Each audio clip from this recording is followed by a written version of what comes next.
Welcome to Fringe Spirit, not your love and light podcast. On today's episode, we're going to get into spirit guides. What are they? What do they do? What do they not do? Things like that. Okay, so what is a spirit guide? A spirit guide is a being who we have contracted before we incarnated and we were creating our contracts, right? Our blueprint for our lives, what we want to learn, what we want to give, and kind of a brief outline of the types of experiences that we want to experience in order to fulfill the what are we here to give and what are we here to learn. So we choose these beings, these spirit guides, to guide us. They are here to help us stay on track with what we have chosen for ourselves. They're not telling us what to do. They're not overriding free will, right? They're here to help us simply stay in line with what we chose. Because once we incarnate, as we know, we typically forget about creating these contracts for our lifetime, these blueprints, these things that we want to accomplish and give and learn and heal. So they're here to help us stay in line with those things. It happens before the incarnation process.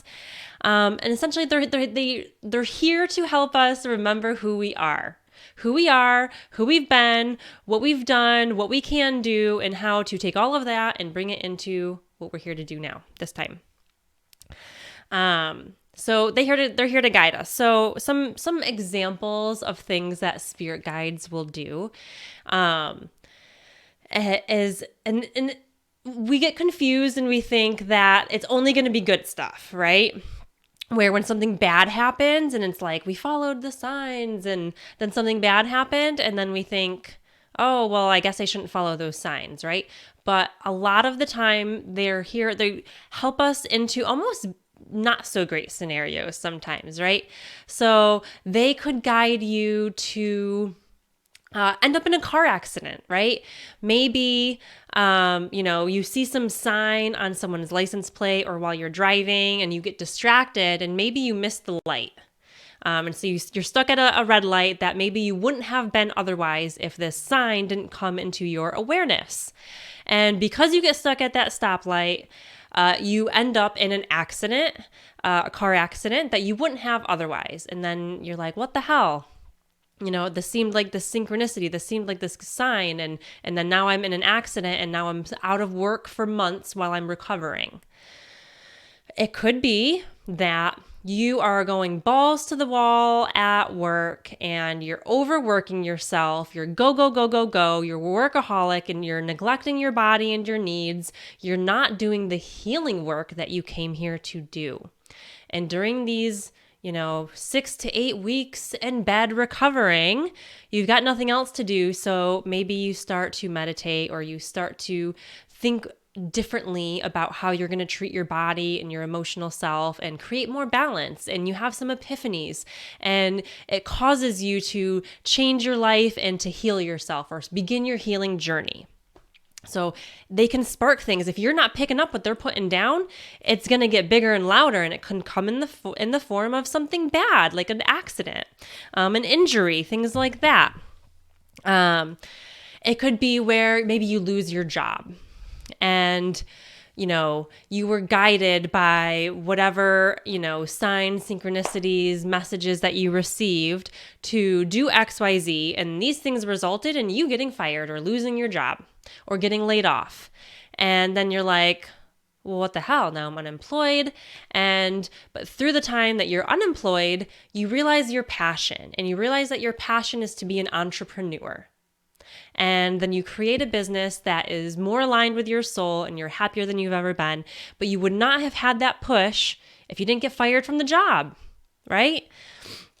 Another good example, this is a good one. So they'll guide us towards relationships in our lives, some that are good and positive, but they will also guide us towards some that are toxic and negative and low vibrational. And again, it leaves us wondering, whether we can trust our intuition and our gut and all of these things because we listened to it and then we ended up in this toxic relationship or a toxic friendship or whatever the case may be.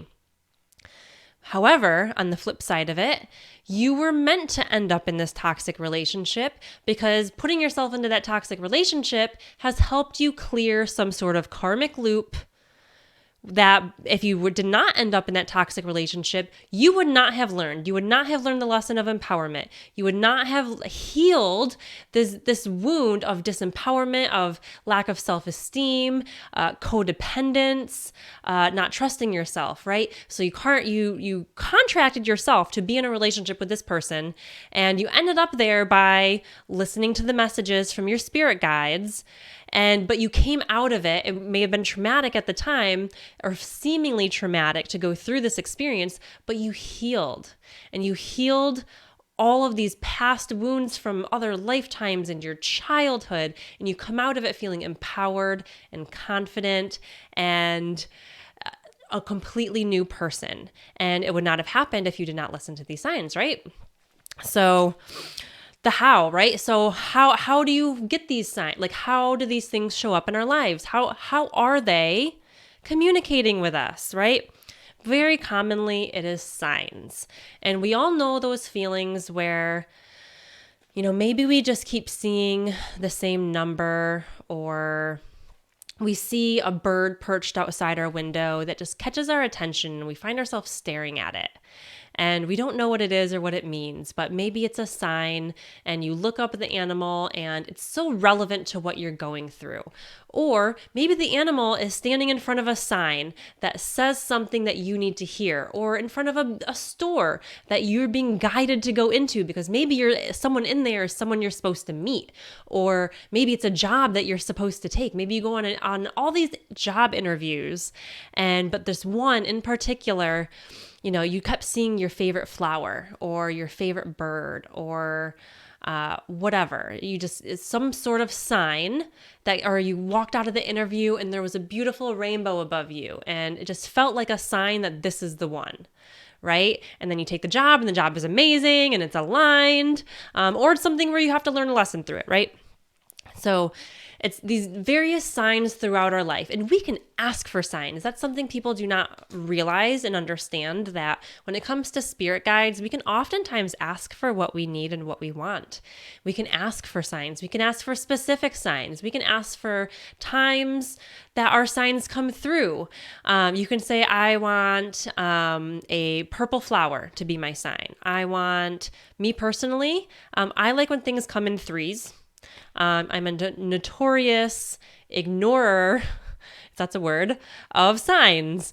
And so I put it out there, and partially because this is how it was coming through, where I would acknowledge it if it came in threes. If the same thing, same subject matter, continuously comes up maybe 3 times in the course of a couple days, that's when I know it's a sign. That's something I need to go deeper into. So you can ask for the types of signs that you want. But you also want to acknowledge the sign. So if you're receiving signs and you're not sure, but they typically seem to pan out as being the sign that you knew that it was, the more you acknowledge it, thank you, I see that. Thank you, Spirit Guide. The more you're going to get more signs. The more you acknowledge it and listen to them, the more you're going to receive them. So signs, synchronicities, right? A lot of times, like me with the things that come in threes, people, the big thing with synchronicities usually comes around numbers. People, Google the angel numbers. And me personally, I tend to feel, and I'm not big into numerology, so perhaps if I was, I would have a different feeling. And maybe you are deep into numerology or you feel drawn to it and the specific numbers are relevant to you. For me personally, the specific numbers typically are not. But if I see the synchronicities like 1111, 222, 333, 1212, right? That, tends to be some sort of synchronistic sign, especially if you keep seeing it over and over and over. So think about when you see the signs, you see these synchronistic numbers, what are you doing when you see them? What are you thinking? What are you feeling, right? What has just happened in that moment? And think about those things when you have these synchronistic moments. They will come through other people. So you ever just like meet a stranger and somehow they just happen to like tell you that thing that you really needed to hear? Right? That could be your spirit guide working through them, right? It just kind of popped some thought or idea into their head. They then interacted with you, and then you received a message that you needed to hear from them. Or, maybe like there's someone that maybe you're getting on an airplane and there's someone on that airplane that, just their way of being is exactly what you need in that moment. And synchronistically, you find out that like you end up next to each other in the same row. You're seated next to each other. Maybe someone cut you in line and this was the last seat where you had no choice but to sit next to this person. You talk to them the whole plane ride, and then all of a sudden, mind blown, what the hell just happened? And it was these synchronistic meetings of these people, or, even people you already know, and just they happen to just say things. So messages can come through with other people. Even our kids, if your kid says some weird random thing, but it resonates, pay attention to it. Dreams. They will send you messages through your dreams. And again, you can ask for it. Go to sleep as you're drifting off. Ask for whatever you want in your dream, whatever message you need to come through in your dream. So there you go. And then again, through your various clairs. So whether you're clairvoyant and perhaps you meditate and you see a lot of visuals, or you see things in your day-to-day life, standing in front of you, they could show you and project these images to your third eye for you to pick up on them and interpret them and receive the message that way. Clairaudiently, so maybe they speak to you and you hear them in your mind, and it may not sound like verbal communication. It could be phrases dropped in, words dropped in, things like that. Smells and tastes. Maybe you have these associations with certain smells, and a certain smell reminds you of a certain time in your life, and all of a sudden you just smell that smell. And the first thing you think of is this association you have with some maybe childhood memory, and it sparks that childhood memory. And now you're thinking about that childhood memory, and then the message comes through that way because maybe there's something you had to heal from then, or maybe it's associated with a person from that time in your life and you're guided to reconnect with them, right? So different, all these different senses. The general knowing, right? That's the big one that we always overlook, that just kind of gut feeling and that knowing. Like, I know I need to do this, or I need to talk to this person, or whatever the case may be. When you just know things and you have no reason or no understanding why you know the thing, of course, it could certainly be your higher self, but it could be a spirit guide too. They could be communicating with you that way. Okay, what do they not do? So this is important for discernment purposes. They are not going to do certain things. And if you find that you are receiving information that is leading you to these things, you should question whether or not you're actually connecting with your spirit guide. They will not promote fear, right? They are not going to put you in a place of fear and low vibration, right? They are not going to try and disempower you. They're not trying to scare you, right? So if they're constantly going on and on about conspiracy theories or the apocalypse, things like that, right? It's one thing to like drop a little nugget because maybe you asked for it. It's another thing to continuously like promote these lower vibrational energies and emotions. So they're not going to promote fear. They are not going to override your free will. They are not going to force anything on you, and they are not going to require you to do anything. You have to do this or whatever. I'm leaving, or you're going to die, or, they're not going to override your free will, and they're not going to tell you anything in absolutes. They are here to guide you to what you chose, right? So they're not going to say things like, go buy this $20,000 course or else. The only way to get from A to B is to go drop $20,000 on this retreat or this course, or this mentor is the only one that you can talk to. No one else is to be trusted, right? Like we really have to really think about what resonates with us and use our discernment if something doesn't feel right. If it's not coming from a place of love, if it doesn't feel loving, it's probably not coming from the source that you think it is. They oftentimes will not give unsolicited advice. The more you create a relationship with a spirit guide, the more information you will receive. However, again, they're mostly here to guide you on your path that you chose. They're not necessarily going to just come and give you unsolicited advice all day.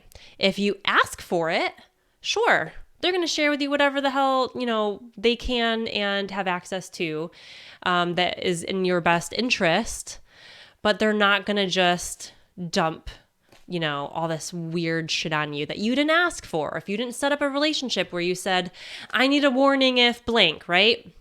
So they're not necessarily going to just dump unsolicited advice on you. And at the end of the day, we just want to use our discernment. Everything that comes through, we need to use discernment, especially when you're using tools. Because another way, again, to receive this guidance is through tools like pendulums and dowsing rods and oracle cards and tarot cards. And they're great, but again, it's really difficult to use discernment and to know what you're connecting with when it's through a third-party tool and not through your own body and clairs and stuff like that. Okay, some things we want to make note of and remember when it comes to spirit guides.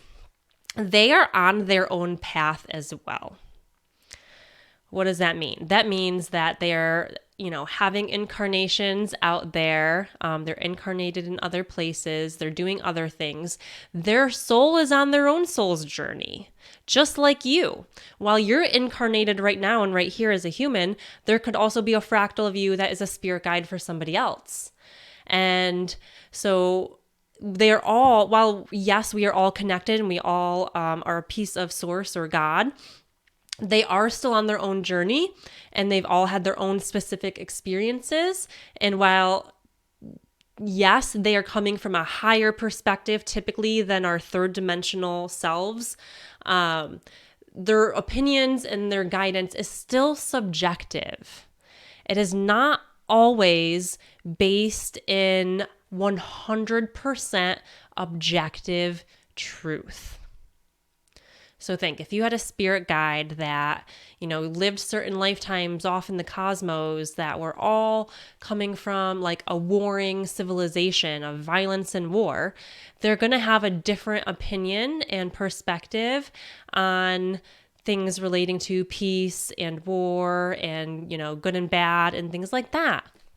So their opinions are always they are subjective, while less subjective than your human self, because they have an access to their higher self in more of a way than you have access to your own higher self.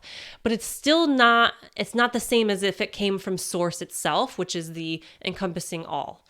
So take what they say with a grain of salt and know that it's based on their subjective experiences. It's absolutely good guidance. They wouldn't be your spirit guide if it wasn't, but keep that in mind.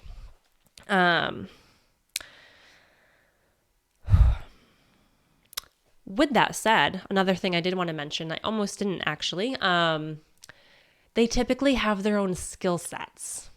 They have their own expertise. So if you get to know your spirit guides and you get to know, this one is great for relationships. This one's great for learning things like quantum physics. Then you can go to the appropriate spirit guide that has the best expertise in the area that you're going to them for, if that makes sense. Okay, how many do we have? There's no cut and dry answer to that. We have some that are potentially with us from birth until death. We have some that come through certain phases of life. Maybe while you're going through your spiritual awakening, you probably have a lot of them that will be there for that period of time.